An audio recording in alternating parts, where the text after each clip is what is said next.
네, 안녕하세요. 이번 영상에서는 시스템 C에 대해서 설명을 드리겠습니다. 이번 영상의 목표는 디지털 회로를 설계하시는 엔지니어 분들에게 시스템 C가 무엇인지 그리고 어떻게 사용하는지에 대한 기본적인 내용을 알려드리는 것인데요. 특히 요즘 하이레벨 신서시스를 사용해서 디지털 회로를 설계하시는 분들이 늘어나고 있죠. 그런데 이 HLS를 사용하다 보면 시스템 C에 대해 듣게 되는 경우도 있고 아니면 필요에 의해서 시스템 C를 배워야 하는 경우도 있습니다. 이번 영상에서는 특히 이렇게 HLS를 활용해서 하드웨어를 설계하시는 분들에게 시스템 C를 알려드리는 것이 목표입니다. 그런데 물론 꼭 HLS만을 위한 시스템 C 강의는 아니고요. 다만 영상을 시청하시는 분들은 C++ 문법과 베릴로그를 활용한 하드웨어 설계 방법을 알고 있다고 가정하겠습니다. 네, 그럼 시스템 C에 대해서 간단하게 한번 살펴볼게요. 먼저 시스템 C가 왜 필요할까요? 그냥 C++만으로는 하드웨어 설계할 수 없을까요? 안타깝지만 이제 C++로는 표현할 수 없는 하드웨어들이 있습니다. 이거는 C++ 같은 명령형 언어와 베릴로그나 VHDL 같은 선언형 언어가 근본적으로 다르기 때문인데요. C++는 실행해야 할 코드 동작들을 순서대로 기술하는 언어인데 반해 이제 하드웨어 디스크립션 랭귀지들은 하드웨어의 구조를 선언하는 언어라는 점이 차이점이죠. 그래서 C++는 코드가 순서대로 실행되지만 이 하드웨어 디스크립션 랭귀지들은 클럭의 엣지나 신호의 변화 등 특정한 이벤트에 따라서 실행됩니다. 그래서 이런 근본적인 언어의 차이 때문에 C++로 설계할 수 없는 하드웨어가 있는 것이죠. 그래서 예시를 한번 같이 보면요. 이제 보고 계시는 그림과 같은 하드웨어를 설계할 건데요. 탑 모듈은 모듈 A와 모듈 B를 가지고 있고 모듈 A의 입력과 출력은 FIFO 그리고 모듈 B의 입력과 출력도 FIFO입니다. 모듈 A는 FIFO를 읽을 수 있을 때마다 읽어서 처리한 다음에 출력해 줄 거고요. 모듈 B도 입력을 읽을 수 있을 때마다 읽은 다음에 뭔가 처리를 한 다음에 출력을 해줄 겁니다.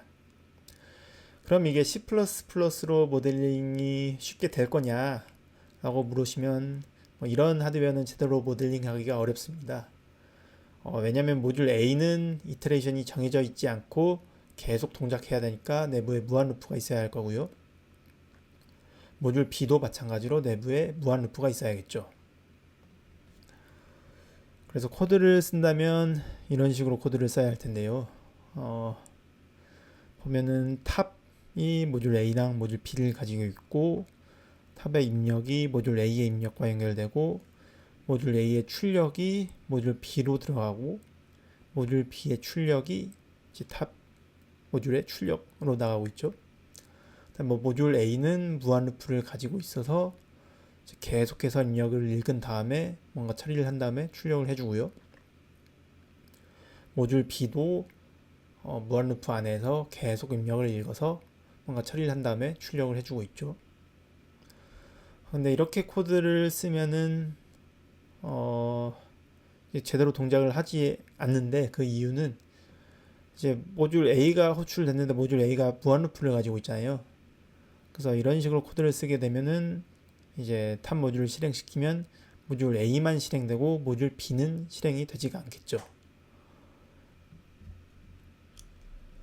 그렇다고 해서 정말로 C++로는 이런 하드웨어 설계가 불가능하냐 하면 또 그런 건 아니고요. C++ 코드도 이벤트에 따라 동작하게 만들면 우리가 원하는 하드웨어를 모델링 할 수가 있죠. 예를 들어서 모듈 A가 동작을 하다가 출력 파이프가 풀이 돼서 값을 쓸 수 없는 상태가 되면 컨텍스트 스위칭을 해서 모듈 B를 실행을 시키고 그래서 모듈 B가 계속 동작을 하다가 입력 파이프가 비어서 이제 입력을 읽을 수 없게 되면 다시 모듈 A를 실행시키면 되는 거죠. 이런 식으로 파이프의 풀 엠프티 이벤트에 따라서 프로세스를 번갈아 가면서 실행시키면 우리가 원하는 하드웨어를 모델링을 할 수가 있는 거죠. 그런데 실제 하드웨어에서는 이것보다 훨씬 더 다양한 이벤트들이 있는데요.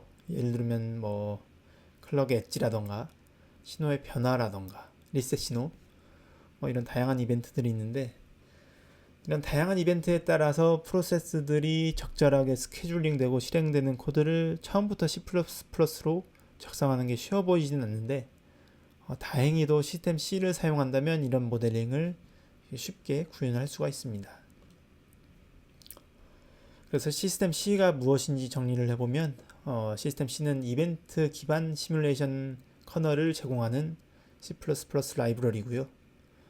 강조하고 싶은 내용은 C++와는 또 다른 프로그래밍 언어가 아니라 시스템 C는 C++ 라이브러리입니다.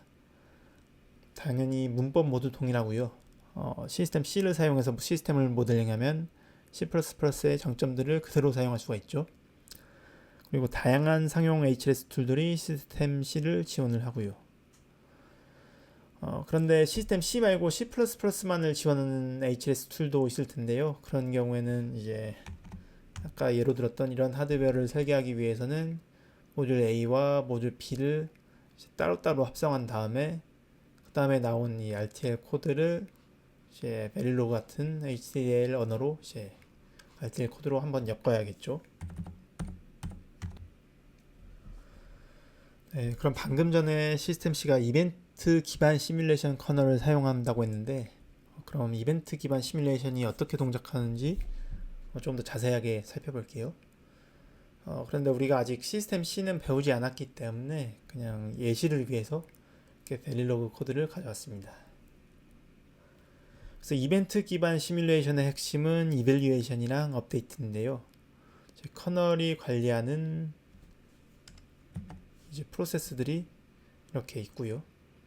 이제 러너블 프로세스들이 있는데 러너블 프로세스는 이제 커널이 실행해야 하는 프로세스들을 의미합니다. 그래서 이렇게 클럭 이벤트가 발생하면 시뮬레이션 커널은 프로세스들 중에서 이렇게 클럭 엣지에 센서티브한 프로세스들을 러너블 프로세스로 만들고요. 그 다음에 이제 시뮬레이션 커널이 이제 러너블 프로세스들 중에서 임의로 하나씩 선택을 해서 실행을 할 건데요. 여기서 중요한 점은 프로세스를 실행하면서 업데이트되는 값은 여기 보면은 A의 값이 B에 대입이 돼야 되잖아요. 이런 값들은 이밸류에이션 단계에서 바로 업데이트 되지 않고요. 이렇게 임시로 저장을 해 놓습니다. 그리고 실행되는 프로세스는 이제 러너블에서 제거가 되고요. 이런 식으로 하나의 프로세스를 실행하고 나머지 프로세스도 실행을 해서 이제 업데이트 해야 할 값은 이렇게 임시로 저장을 해 놓죠. 그래서 러너블 프로세스들이 모두 실행이 될 때까지 하나씩 실행을 하고 업데이트 할 값은 이렇게 따로 저장을 해 놓습니다. 그 다음에 이제 모든 러너블 프로세스들이 실행이 되면 임시로 저장해 놨던 값을 실제로 이렇게 업데이트를 하고요. 그래서 여기서 이렇게 하나의 방금 아까 보여드린 그런 이런 계산을 하는 이밸류에이션과 업데이트, 이렇게 하나의 이밸류에이션과 업데이트가 일어나는 주기를 델타 사이클이라고 합니다.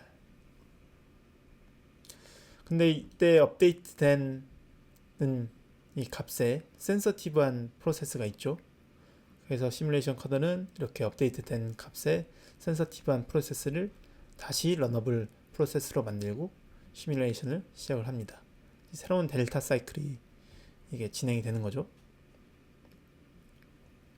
그래서 마찬가지로 이제 하나씩 이밸류에이션을 하고 임시로 저장을 해놓고 그 다음에 이렇게 실제로 값을 업데이트를 하고요. 이러고 나면은 이제 더 이상 실행할 러너블 프로세스가 남아있지 않고 이제 모든 이벤트들이 처리가 됐죠. 이렇게 되면은 이제 한 사이클 시뮬레이션이 끝난 거고요. 그러면 이제 시뮬레이션 시간을 진행시키고 다시 새로운 사이클에 대해서 시뮬레이션을 진행을 합니다. 그래서 이런 식으로 이벤트에 따라서 프로세스를 실행시키는 것이 이벤트 기반 시뮬레이션의 작동 방법입니다. 네, 그럼 본격적으로 시스템 C를 배워보기 전에 베릴로그 코드랑 시스템 C 코드를 한번 비교해 보겠습니다. 왼쪽에 있는 게 베릴로그 코드고 오른쪽에 있는 게 시스템 C 코드인데 딱히 설명하지 않더라도 좀 비슷해 보이는 부분들이 있죠. 이렇게 모듈 선언하고 인풋 아웃풋 포트 선언하고 로직 표현해주고요. 오른쪽에 시스템 C 코드에서도 모듈 선언해주고 인풋 아웃풋 포트 선언해주고 로직 선언해주고요. 여기 추가적으로 코드가 들어가 있는 부분이 있는데 이거는 뒤쪽에서 더 자세히 말씀드릴 거긴 하지만 이게 시스템 C 커널한테 이 프로세스를 등록을 하고 이 프로세스는 A랑 B 신호에 대해서 센서티브하다고 이제 알려주는 겁니다. 보면은 여기도 어사인문으로 표현되어 있긴 하지만 이게 always문으로 표현된다면은 또 A랑 B 신호에 센서티브한 always문이 되겠죠. 그래서 베릴로그랑 시스템 C가 이렇게 코드가 비슷한 부분도 있다는 거 확인할 수 있고요. 그 다음에 레지스터 표현하는 부분인데 이것도 서로 비슷한 부분이 있죠. 클럭, 리셋, 인풋, 아웃풋 포트 선언해주고 여기서 리셋일 때 초기화 해주는 부분이랑 리셋 아닐 때 A랑 B 곱한 결과를 C에 저장하는 거 레지스터 기술한 부분이고 오른쪽에 시스템 C 코드도 비슷하죠. 클락, 리셋, 인풋, 아웃풋 포트 그 다음에 리셋일 때 해야 할 일과 리셋이 아닐 때 저장할 값 이렇게 표현되어 있고 센서티비티 리스트에는 클럭에 파스 엣지 등록되어 있고 또 어싱크 리셋 사용한다고 선언이 되어 있죠. 그래서 이렇게 뭐 컨비네이셔널 로직이나 뭐 레지스터나 베릴로그랑 시스템 C랑 좀 비슷한 형태를 띠는 걸 볼 수 있는데 근데 한 가지 말씀드리고 싶은 것은 이걸 보고 시스템 C를 베릴로그나 VHDL 같은 또 다른 종류의 RTL 언어라고 생각하지 않으셨으면 좋겠어요. 왜냐하면 시스템 C는 이것보다 상위 레벨에서 트랜잭션 레벨에서 시스템을 표현할 수 있다는 그런 장점이 있는데요. 또 이런 점이 또 시스템 C를 사용하는 이유기도 하고요. 이건 뒤쪽에서 더 설명을 드릴 건데 베릴로그도 게이트 레벨이랑 레지스터 트랜스퍼 레벨 모두 표현 가능하잖아요. 마찬가지로 이렇게 시스템 C도 레지스터 트랜스퍼 레벨이랑 트랜잭션 레벨 모두 표현 가능하다 정도로 일단 받아들이시면 좋을 것 같습니다. 네, 그러면은 이번에는 시스템 C 코드의 전체적인 구조를 한번 살펴볼게요.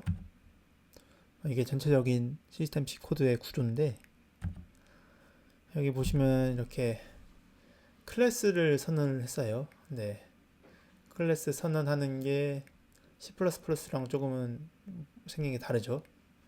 여기서는 이렇게 SC 모듈이라는 매크로를 사용을 해서 클래스를 선언을 해주고요.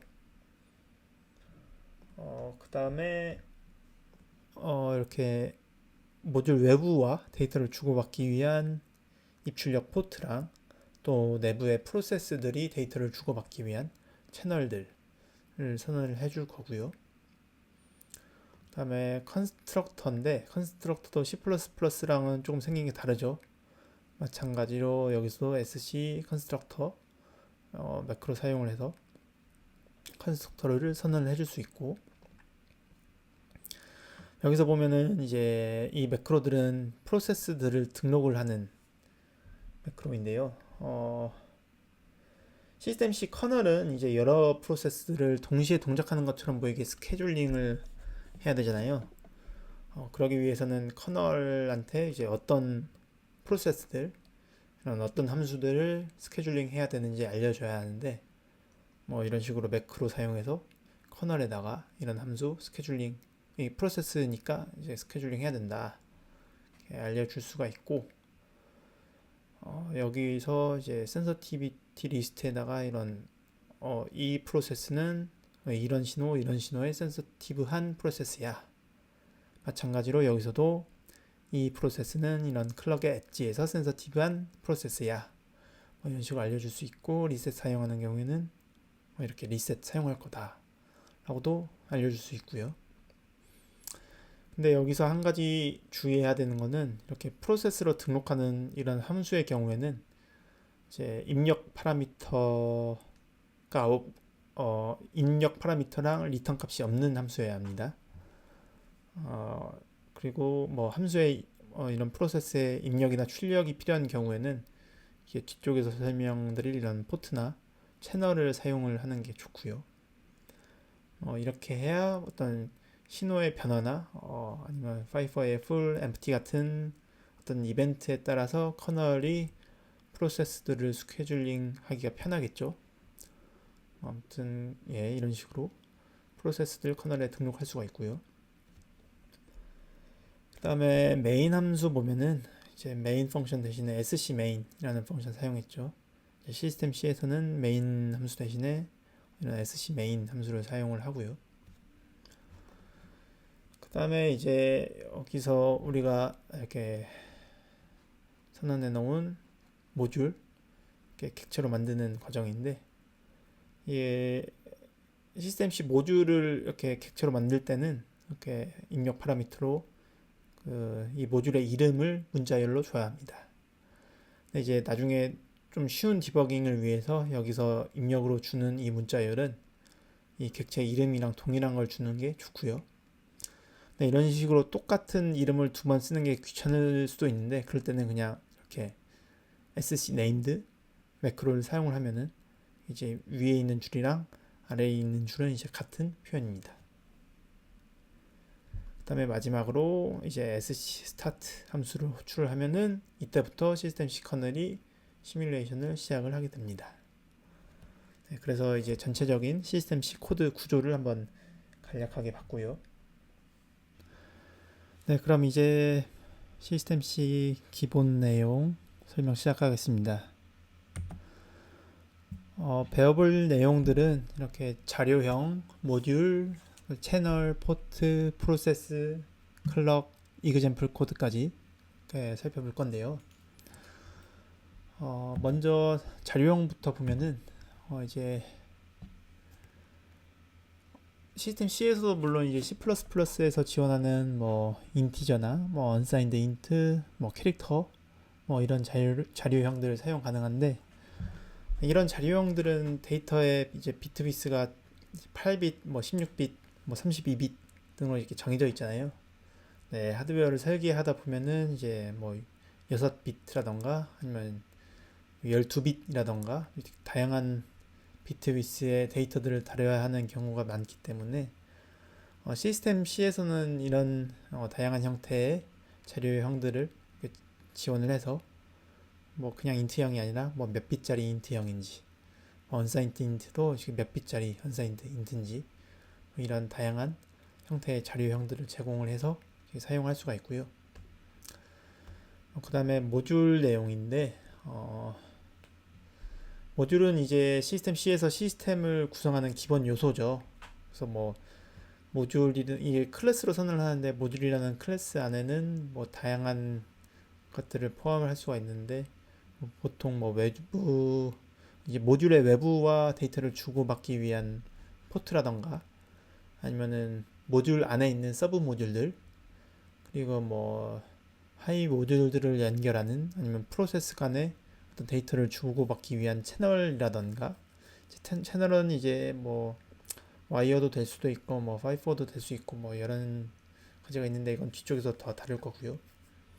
그래서 뭐 이런 것들을 이제 포함하고요. 그다음에 이제 프로세스들을 포함하고 있고요.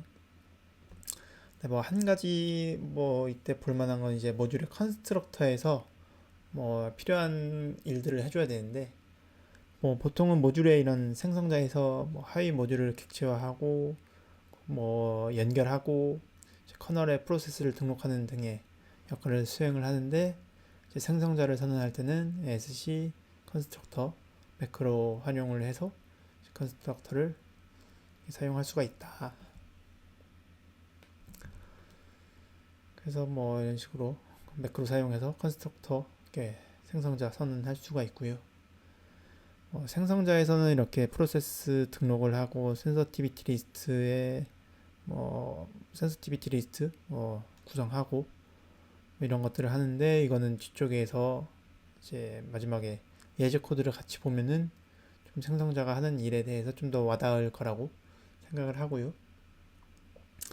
근데 생성자를 이제 C++의 생성자와 마찬가지로 이런 식으로 이 모듈 이름 이외에 다른 파라미터 뭐 인수도 받을 수가 있고 뭐 이런 식으로 선언과 구현을 분리를 할 수도 있는데, 근데 이 부분은 좀 시스템 C 버전에 따라 다를 수가 있어요. 시스템 C 2.0.1에서는 SC has process라는 매크로가 있어서 이렇게 뭐 다른 뭐 인수를 받거나 할 때는 뭐 해당 매크로를 썼어야 하는데, 시스템 C 3.0.1로 넘어오면서 해당 매크로가 사라져서 이 부분은 사용하시는 시스템 C 버전에 따라서 조금 확인을 해서 사용하셔야 될 것 같습니다. 그래서 지금 설명드린 내용은 이제 시스템 C 3.0 버전을 기준으로 설명을 드린 거고요. 그래서 모듈 설명은 이렇게 드렸고, 그 다음에 이제 채널인데요. 채널 같은 경우에는 이제 채널이 왜 필요하냐 하면은, 이제 이벤트 기반 시뮬레이션에서는 여러 프로세스들이 임의 순서대로 실행이 될 수가 있잖아요. 그래서 다양한 프로세스들이 공유하고 있는 데이터를 사용을 할 때는 이제 조심해서 사용을 해야 되죠. 왜냐면은 프로세스들이 임의의 순서대로 실행되기 때문에 이거를 잘못 사용하게 되면은 뭐 실행 순서에 따라서 그 시뮬레이션 결과가 달라질 수가 있거든요. 그렇기 때문에 이제 SC 시그널이라던가 뭐 SC5와 같은 시스템 C에서 제공하는 채널들을 사용을 해서 프로세스들이 데이터를 주고받으면은 뭐 그런 프로세스의 뭐 실행 순서와 이제 관계없이 이제 동시성을 유지하면서 안전하게 데이터를 주고받을 수가 있는 거죠. 첫 번째로 SC 시그널을 보면은 이제 이거는 베릴로그에서 와이어와 같은 역할을 하는 채널이고요. 그래서 선할 때는 이런 식으로 선을 해주고, 값을 쓸 때는 write 함수, 또 값을 읽을 때는 read 함수 사용을 해서 값을 뭐 읽고 쓸 수 있습니다. 근데 몇 가지 더 살펴보면은 아까 전에 이제 시뮬레이션 과정 설명드렸을 때 뭐 값이 바로 업데이트 되는 게 아니라 이제 이밸류에이션 끝나고 나서 업데이트 될 때 이제 이 값이 업데이트가 됐었잖아요. 마찬가지로 SC 시그널 같은 경우에는 라이트를 한다고 해서 이제 바로 값이 변하는 게 아니라 그 다음 델타 사이클에서 이게 읽을 때 업데이트 되는 값이 사용이 되겠죠. 예를 들어 여기서 코드가 이게 시그널 라이트하고 그 밑에 줄에서 바로 시그널을 읽은다 하면은 이때 이 읽은 값은 여기서 쓴 3이 읽히는 게 아니라 이 라이트 하기 전에 남아있던 값이 읽히게 될 겁니다. 그런 점 유의를 해 주시고, 만약에 이런 SC 시그널에 센서티브한 프로세스가 있다면 이 시그널이 바뀔 때 이제 해당 프로세스가 트리거 돼서 러너블이 된 다음에 실행이 되겠죠. 그리고 추가적으로 특히나 이런 불 타입 SC 시그널에 대해서는 파스 엣지 이벤트라던가 네그 엣지 이벤트를 사용할 수가 있다. 그래서 예제 코드를 보면은 이렇게 한 프로세스에서는 이 SC 시그널 채널의 값을 쓰고 다른 프로세스에서는 이 채널의 값을 읽어서 이런 식으로 프로세스들이 데이터를 읽고 쓰고 공유할 수 있게 만들 수가 있습니다. 그 다음에 SC5 같은 경우에는 이제 5를 모델링한 채널이죠. 그래서 선언을 할 때 사이즈도 줄 수가 있는데 사이즈 안 주게 되면 디폴트 뎁스는 16이고요. 마찬가지로 라이트랑 리드를 할 수가 있다.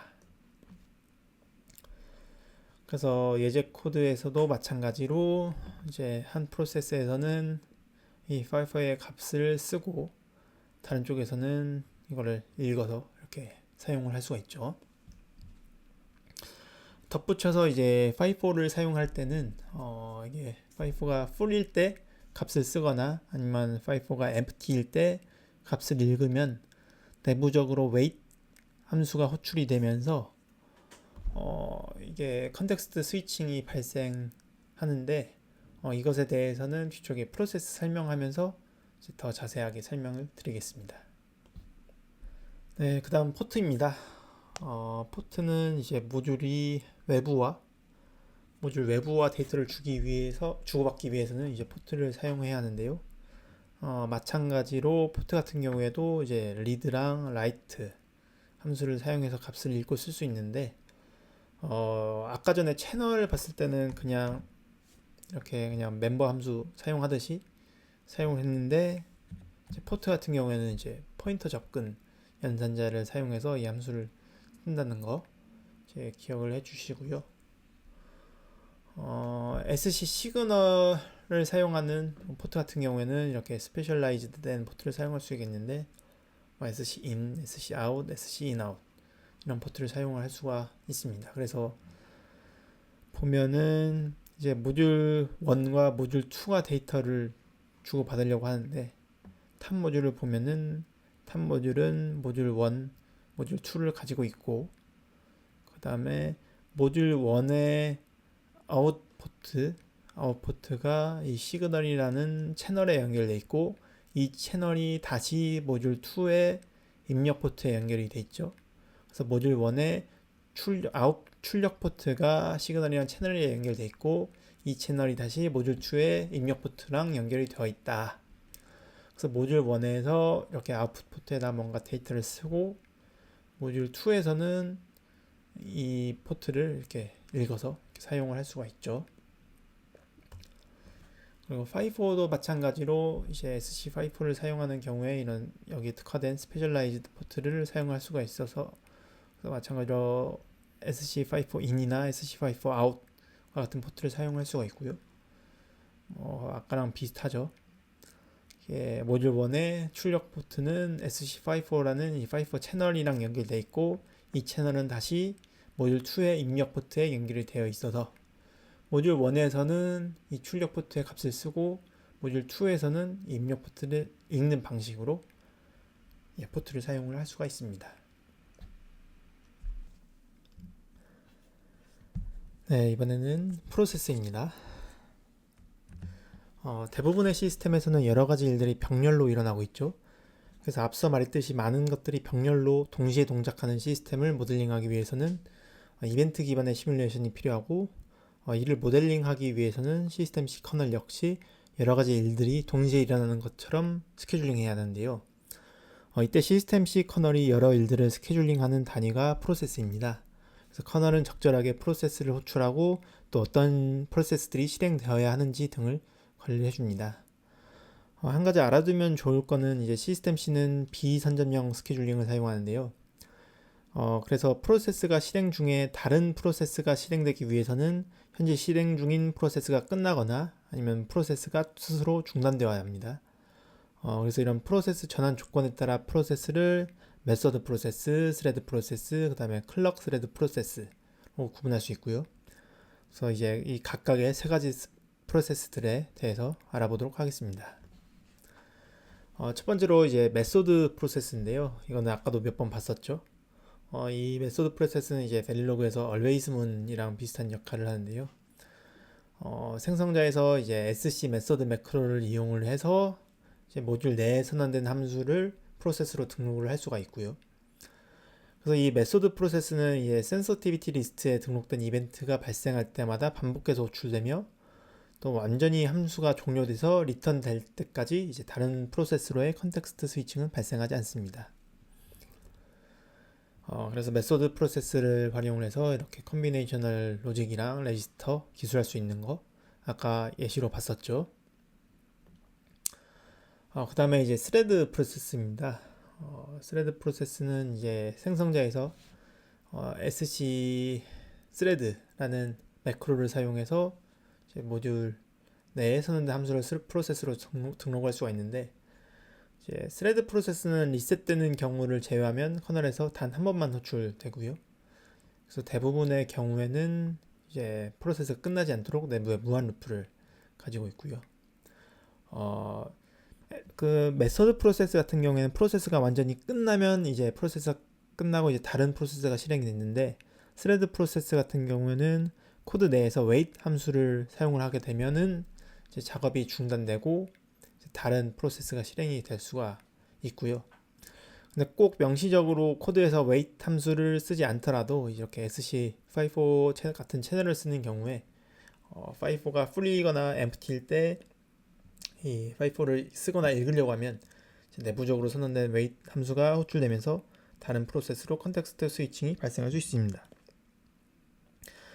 다시 프로세스가 시작할 때는 이제 마지막 wait 함수가 호출된 시점부터 실행되고요. 내부에 선언된 로컬 변수들의 값은 프로세스가 중단되었다가 다시 실행될 때도 계속 유지가 됩니다. 그래서 스레드 프로세스 사용하는 코드를 보면은 뭐 이렇게 sc thread 매크로를 사용을 해서 모듈 안에 선언된 함수를 thread 프로세스로 등록을 했고요. while 루프를 계속 들면서 이 파이퍼를 읽어서 뭔가 처리를 해서 뭔가 써주는 이런 식으로 모델링이 가능하죠. 그리고 스레드 프로세스 같은 경우에는 이제 다이내믹 센서티비티를 사용할 수가 있는데 앞서서 이렇게 생성자 안에서 센서티비티 리스트를 이렇게 등록하는 거를 이제 스태틱 센서티비티 리스트라고 하고 이런 식으로 코드 안에서 여기선 지금 웨이트 함수가 보이지 않는데 여기 코드 내부에 보면은 웨이트 함수가 써 있거든요. 그래서 코드가 동작을 하다가 어떤 특정 이벤트를 기다리도록 어떤 특정 이벤트를 이렇게 센서티비티 리스트로 이 코드 안에서 등록을 하는 경우를 이제 다이내믹 센서티비티라고 합니다. 그래서 스레드 그 메소드 프로세스 같은 경우에는 이건 다이나믹 센서티비티가 안 되는데 스레드 프로세스는 이런 다이내믹 센서티비티를 지원을 하고요. 그럼 이제 메소드 프로세스랑 스레드 프로세스를 이렇게 살펴봤는데 이 둘의 차이점을 한번 알고 가는 게 좋을 것 같아요. 앞서 말했듯이 메소드 프로세스는 이제 wait 함수를 사용할 수가 없는데요. 이 wait 함수를 사용할 수 없다는 말은 이제 메소드 프로세스가 실행 중에 시뮬레이션 시간이 진행이 될 수가 없고 이벤트에 따라 트리거 된 다음에 전부 다 실행이 된 다음에 종료가 되어야 된다는 것을 의미를 하고요. 그래서 벨릴로그의 always만 떠올리시면 되죠. 반면에 이제 스레드 프로세스는 한 사이클 안에 작업이 끝나도 되고 아니면 뭐 여러 사이클에 걸쳐서 이제 작업을 진행을 할 수도 있습니다. 예를 들어 뭐 파이프를 읽어서 여러 사이클에 걸쳐 계산한 다음에 다시 파이프로 출력하는 시스템을 모델링할 수도 있고 뭐 아니면은 뭐 모듈 사이에 버퍼 뭐 SRAM 같은 걸 두고 한 모듈은 버퍼에 데이터를 쓰고 다른 모듈은 버퍼에서 데이터를 읽어가는데 대신에 이제 뭐 모듈의 동작 흐름은 이제 두 모듈 간의 핸드쉐이크로 뭐 제어하는 시스템도 모델링 할 수가 있고 뭐 이런 좀 더 다양한 시스템을 유연하게 설계를 할 수가 있는데 이제 이런 설계를 할 때 중요한 거는 이제 정확한 데이터가 올바른 순서대로 전송되는 거죠. 그래서 이런 우리가 RTL 레벨에서 이런 레지스터 트랜스퍼 레벨에서 모델을 설계를 한다는 거는 그 매 클럭 사이클마다의 동작을 기술하는 거잖아요. 매 클럭 사이클마다 뭐 어떤 레지스터의 출력이 어떤 컨비네이셔널 로직을 통해서 다른 레지스터에 들어가고 뭐 그런 것들을 매 클럭마다 어떤 식으로 동작해야 될지를 기술하는 게 이제 레지스터 트랜스퍼 레벨에서의 모델링인데 이 스레드 프로세스를 활용해서 트랜잭션 레벨에서 모델을 설계를 할 수가 있는 거죠. 핵심은 이제 매스 클럭 사이클마다의 동작을 기술하는 게 아니라 이제 전송되어야 할 데이터와 그 데이터의 순서들을 모델링하는 게 트랜잭션 레벨 모델링의 이제 핵심이라고 할 수가 있겠습니다. 그래서 이제 이렇게 스레드 프로세스를 사용을 하게 되면은 이런 트랜잭션 레벨 모델링이 가능한데 그렇기 때문에 이제 좀 더 높은 추상화 레벨에서 이제 시스템을 모델링 할 수가 있고 또 이런 시스템 C의 진정한 가치는 이런 트랜잭션 레벨 모델링에 있다고 볼 수 있죠. 물론 모듈은 메소드 프로세스랑 스레드 프로세스를 같이 사용하는 것도 가능하고요. 그래서 한 모듈 안에서 이런 레지스터 트랜스퍼 레벨의 어떤 모델과 트랜잭션 레벨의 모델을 이제 같이 사용을 할 수도 있습니다.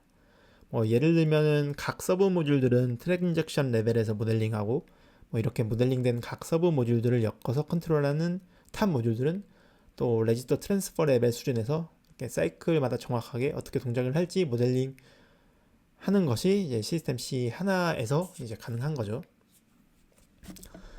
그다음에 마지막에 이제 클락드 스레드 프로세스인데 이거는 스레드 프로세스랑 비슷한데 이제 하나의 클럭에 대해서만 센서티브한 프로세스고요. SC C스레드 매크로를 사용해서 클럭 스레드 프로세스를 등록할 수가 있고, 이때는 이제 클럭 엣지 또 같이 등록을 해주는 걸 볼 수가 있죠. 그 다음에 이제 프로세스는 리셋도 사용을 할 수가 있는데요. 이제 뭐 sync reset signal is라는 함수나 아니면 async reset signal is라는 함수를 사용해서 리셋을 사용할 수가 있고, 자, 오른쪽에 있는 거는 이제 비동기 리셋을 사용하는 경우에 이제 코드인데 이렇게 메소드 SC 메소드 매크로 사용해서 메소드 프로세스를 사용한 뭐 레지스터로 표현이 되겠죠. 레지스터 같은 경우에는 뭐 이런 식으로 리셋일 때 동작과 리셋이 아닐 때의 동작 이렇게 따로 기술을 해줄 수가 있고, 스레드 프로세스 같은 경우에는 이렇게 무한 루프 위에 있는 쪽이 이제 리셋이 됐을 때마다 이제 호출돼서 리셋이 됐을 때 뭐 동작이고요. 그 다음에 이렇게 웨이트를 통해서 한 사이클 클럭 사이클 기다리게 해서 뭔가 계속 동작하게 뭐 이런 식으로 코드를 작성을 할 수가 있습니다. 그 다음에 이제 돈 이니셜라이즈라는 함수가 있는데 그 SC 메소드랑 SC 스레드 매크로를 사용해서 등록한 메소드 프로세스나 스레드 프로세스 같은 경우에는 시뮬레이션 그 시스템 C 시뮬레이션 커널이 초기화될 때 모두 한 번씩 그 호출이 돼요. 이게 무슨 말이냐면은 이제 시스템 C 커널이 초기화될 때 여기서 등록된 메소드 프로세스나 스레드 프로세스가 러너블 프로세스로 등록이 되거든요. 그래서 러너블 프로세스이기 때문에 꼭 이 프로세스에 센서티브한 뭔가 신호의 뭐 변화라던가 이벤트가 발생하지 않더라도 처음 커널이 시작하면은 이게 한번 호출이 되게 되는데, 이렇게 돈 이니셜라이즈라는 함수를 써주게 되면은 이 호출된 바로 위에서 등록된 바로 직전에 등록된 프로세스는 이제 커널 이니셜라이즈 단계에서 러너블로 이렇게 등록하지 않는다. 그렇게 하면은 이제 맨 처음에 센서티비티 리스트에 등록된 어떤 이벤트가 발생하지 않아도 실행되는 것을 이제 막을 수가 있겠죠. 네, 마지막으로는 클럭입니다. 시스템 C에서 제공하는 SC 클럭이라는 클래스를 사용하면 이제 쉽게 사용을 할 수가 있는데요. 뭐 생성자는 뭐 이런 식으로 나와 있고요. 사용한 예제를 한번 보면은 클럭을 선언할 때 SC 클럭하고 클럭 이름, 이거는 클럭 주기겠죠. 그래서 이거는 단위. 그래서 10나노세크의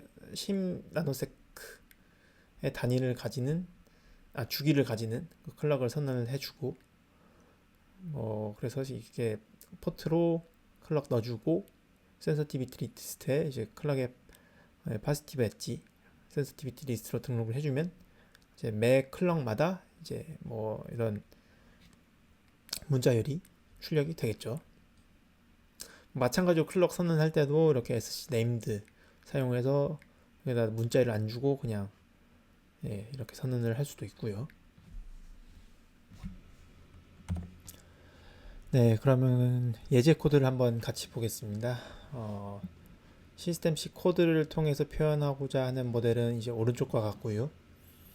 이제 테스트 벤치가 있는데, 테스트 벤치는 produce test input이라는 프로세스랑 탑 모듈 그리고 verify output이라는 프로세스를 가지고 있습니다. 그래서 produce test input 프로세스에서는 이게 8개의 입력을 이제 파이퍼에 써줄 거고요.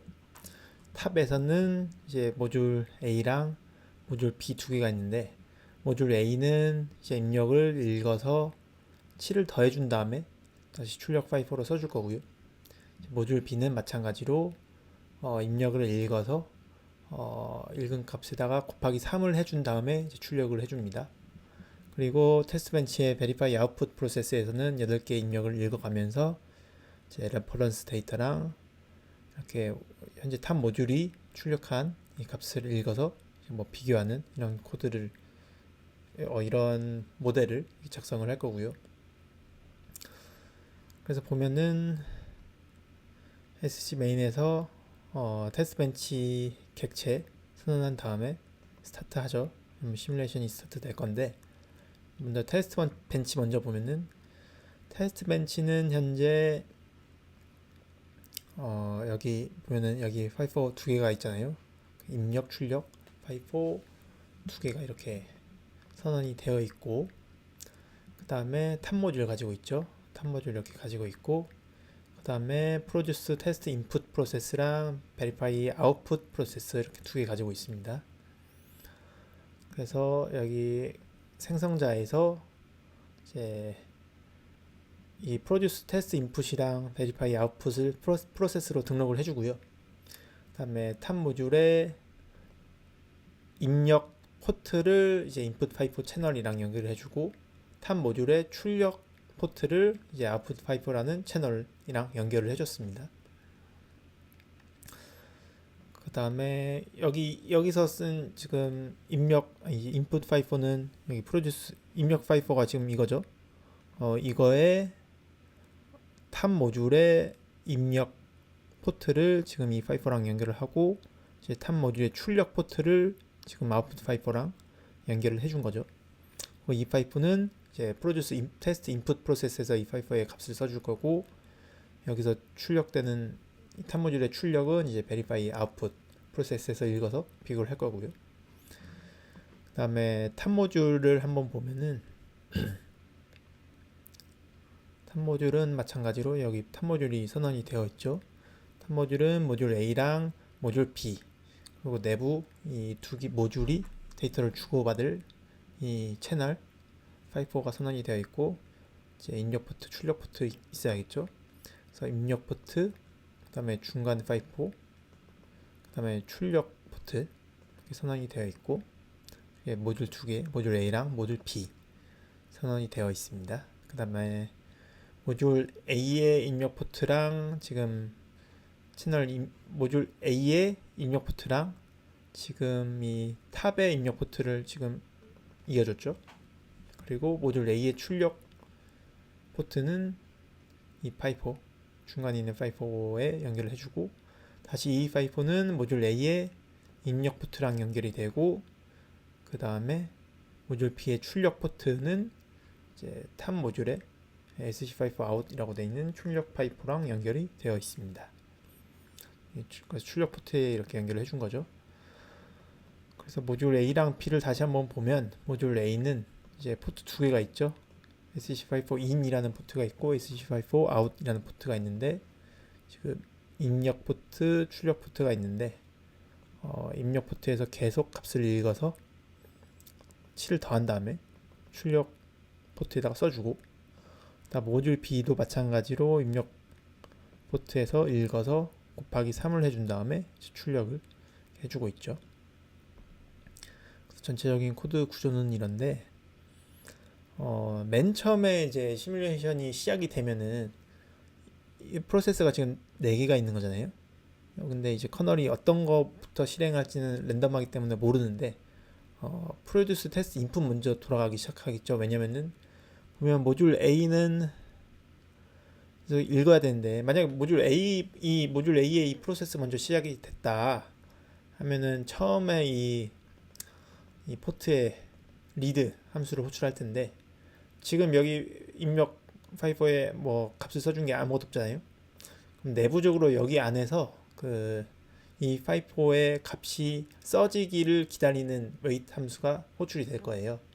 그러면은 모듈 A가 먼저 시작을 하더라도 이제 컨텍스트 스위칭이 돼서 다른 프로세스들부터 실행이 될 거고, 뭐 어떤 프로세스들도 마찬가지죠. 뭘 하든지 뭔가 파이프를 읽어야 되는데 처음에는 파이프가 다 비어 있으니까 다 컨텍스트 스위칭이 돼서 결국에 이제 프로듀스 테스트 인풋 먼저 돌아가게 되겠죠.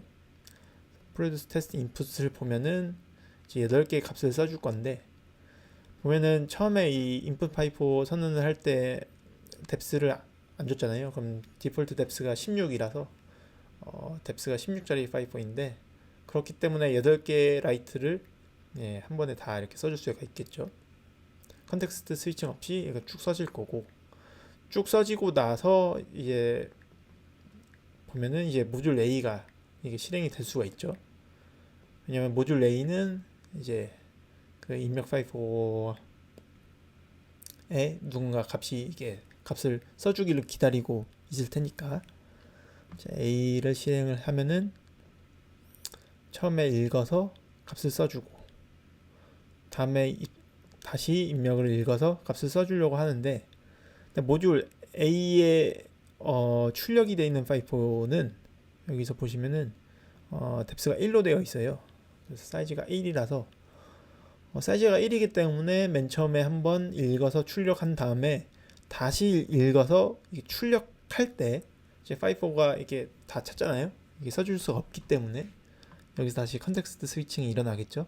그래서 모듈 B가 실행돼서 읽고 쓰고 그 다음에 다시 읽으려고 하는데 한번 읽었으니까 이제 뎁스가 0이 되고 쓴 다음에 0인 상태에서 또 읽으려고 하잖아요. 그럼 이제 다시 A가 실행이 되겠죠. 그래서 이런 식으로 A랑 B가 번갈아 가면서 실행이 되게 되는데 그와 동시에 이제 verify output 프로세스도 동작을 하겠죠. 왜냐면 verify output은 이제 여기 출력 읽을 수 있으면 동작을 할 거잖아요. 그래서 A와 B가 번갈아 가면서 실행이 되면서 또 verify output도 하나씩 읽으면서 이렇게 비교를 하는 이런 코드가 되겠습니다. 그래서 전체적으로 코드가 이렇게 작성이 되어 있고요. 코드를 한번 다시 천천히 보시면서 일을 해보시면 좋을 것 같습니다. 그리고 여기에 뭐 문자를 출력하게 해서 어떤 식으로 어떤 순서로 프로세스들이 동작을 하는지 그리고 이 파이프 뎁스에 따라서 또 프로세스들이 어떤 순서로 동작을 하는지 보는 것도 한번 확인해 보시는 것도 좋을 것 같아요.